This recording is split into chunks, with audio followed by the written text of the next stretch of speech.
6 games into his college basketball head coaching career, Steve Fisher led Michigan basketball to the 1989 national title.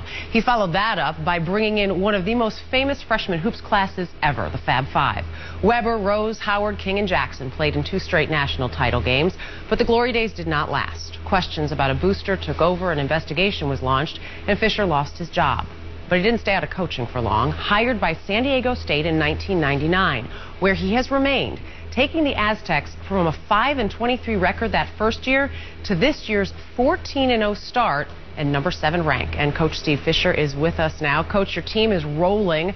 What's been the biggest reason, you think? How about players, Dana? We have some players that could be on any team in the United States and hold themselves quite nicely. Well, and you are with, when you say any team, those powerhouses that we think of across the country, you are in their company right now with just 6 ahead of you in the rankings.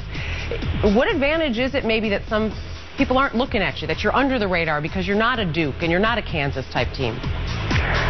Dana, I don't know that we are under the radar any longer. We're in a great league, as I know you're aware, the Mountain West Conference. 3 teams either ranked in the top 25 or close to it. Last year we put 4 teams in the NCAA tournament.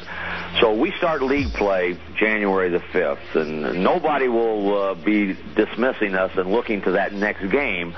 So we're well aware that we are in rarefied air for us, being ranked with some of the blue bloods of the country, with Kansas and Duke and Ohio State, Connecticut, Syracuse, Pittsburgh. That's pretty good company. Yeah. We haven't been there before, but we like it. We feel we belong. So what kind of buzz has that created on campus? It's been fantastic, Dana. We've got a gorgeous arena. We've had 4 sellouts in our last 5 home games, 12,414. We've got as good a student section as there is in the country, and I've been to Duke, and I've been to other places where the atmosphere is absolutely sensational. We have that right now at San Diego State, and it's really great. It's great for our players, our students, and the community.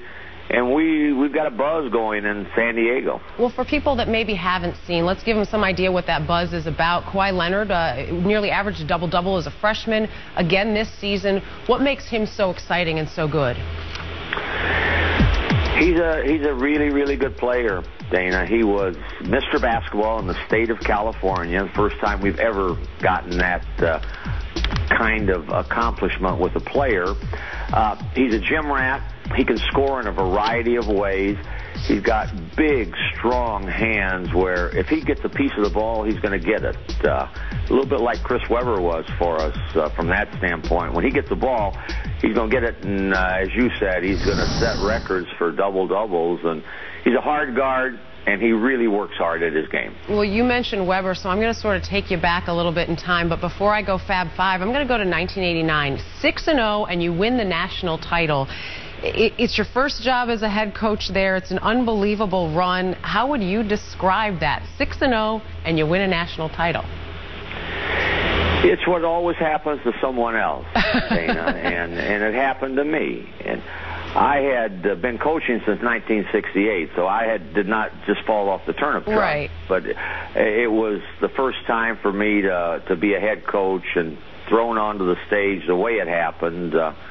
It was absolutely incredible. We went from being anonymous even in Ann Arbor to a week after the tournament, we went to the White House, stayed all night at the White House. I sat next to Bob Hope and Audrey Hepburn, and they all knew who we were. So that's how crazy it was. You know, the Fab Five, before we let you go, I have to ask about, because it's one of those mixes for a lot of people there. The moments and the memories that nobody can ever take away, and Jalen and I talk about that a lot on this show, and then some people see that as the black mark now with everything that followed. How do you look back at that time? I look at it the same way Jalen does. You know, people will think what they want. That was a great, great group of young men who had phenomenal accomplishments. They achieved some of the greatest things in the history of college basketball.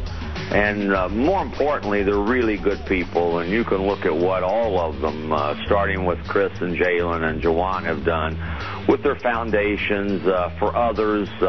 they represented themselves and their university extremely well. Well, Coach, we know you were there with them, and perhaps you will be back there with the Aztecs as well. Good luck. I know it's just getting going here. We hope to talk to you again later in the season, and thanks for joining us. Thank you, Dana. Always good to talk to you. You as well. And up next for San Diego State, they'll be hosting Occidental on Friday. Then it's a 2-game road trip at TCU and at Utah.